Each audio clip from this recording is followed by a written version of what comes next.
Okay guys, so we're just a couple days out from Halloween. This happens to be one of my favorite times of the year. And in today's video, I'm gonna share with you how to flip a Frankenstein house in the spirit of Halloween. And I'm gonna film a couple of videos over the next couple of days talking about how Halloween can intertwine with real estate investing and how to make more money doing so, which is why you're here on this channel in the first place. So this flipping Frankenstein house video sounds weird, but yes, that's what I said. Flipping a Frankenstein house is gonna save you thousands of dollars every single time you do this, not just once, but every single time. It's gonna make a lot of sense here in just a second. So let's look at how the housing market works, right? We have a full spectrum of houses. We have a high-end market and then a low-end market.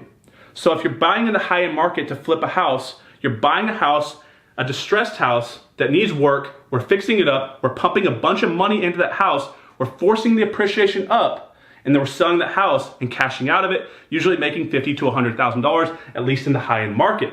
Problem is, transactional money is good, but that's one deal, one transaction, one check, and once that deal's done, you have to find more houses, and if you can't, you're out of business. So the big attraction of real estate is low-end rental properties, low-end owner finance properties, because they cash flow. That mailbox money, that passive income, residual income that comes in while you sleep. Who doesn't want to make money while they sleep? So the goal is to buy rental properties, have your tenants pay those properties down, at the beginning of each month, pick up a check. So let's look at the high-end market compared to the low-end market. Is there a way to intertwine these two worlds? So most real investors are doing all sorts of different exit strategies. They're marketing to the market, getting leads coming in, and as those leads come in, they assess those leads and take the best exit strategy possible to make the most money. So let's assume I bought both these houses. Let's assume I bought this $500,000 rehab house and a $20,000 low-end rental property, right? So what can I do here? So let's assume I'm gonna take $100,000, put it into this $500,000 house and sell it for $700,000, $800,000 and make a big check. That's a good deal, we can all agree. But what if it's a 1998 build? What if the materials in this house are still in really good condition? They're just not up to par to a level that I need them to be to compete against my competitors who are rehabbing houses around me. So even though it's 1998 and the person living in it kept really good care of their house, the appliances are still in decent condition, the cabinets are pretty nice and still pretty good, I just can't keep them in there to compete at a high level and get the price I need. So what are my options? I can pull all those old materials out and redo the house in full and throw all the supplies away in the dumpster, or I could pull them out of here and put them in this house, right? So here's how it works, guys. This right here is my Frankenstein house.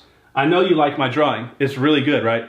So Frankenstein was a monster. Well, I guess you could say a lot of people are gonna argue, they're gonna say, well, Frankenstein was a doctor who created the Frankenstein monster, yet we call the Frankenstein monster Frankenstein, yet that's not really Frankenstein. Guys, it gets confusing. All you need to know is that Frankenstein, the monster, bear with me, was put together from parts of other people. Yes, that sounds weird, but that's what happened, and that's what we're doing with the house, right? So let's look at how much money you can save.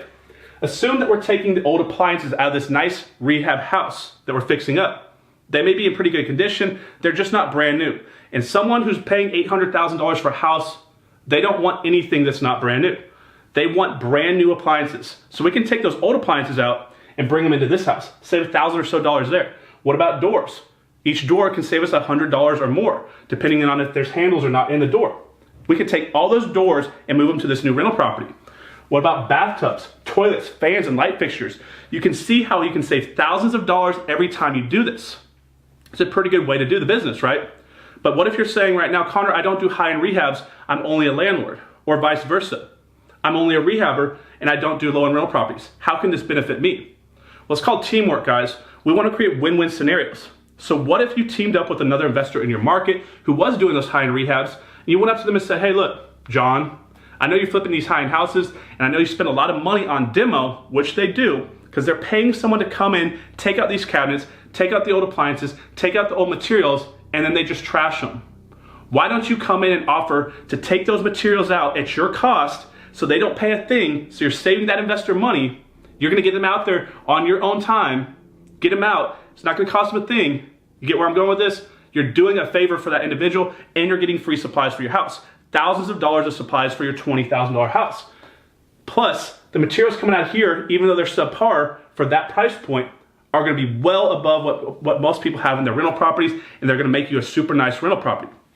So both sides benefit. The high-end rehabber can link up with a low-end property owner that buys in cash flow markets, and avoid the cost of demo work on their house, and you're going to get free materials. It's a great way to basically work with other investors in your market and increase your income, guys. So if you like today's video and you think you want to go flip a Frankenstein house, please subscribe to this channel, guys. I'll see you on the next one. Have a good day.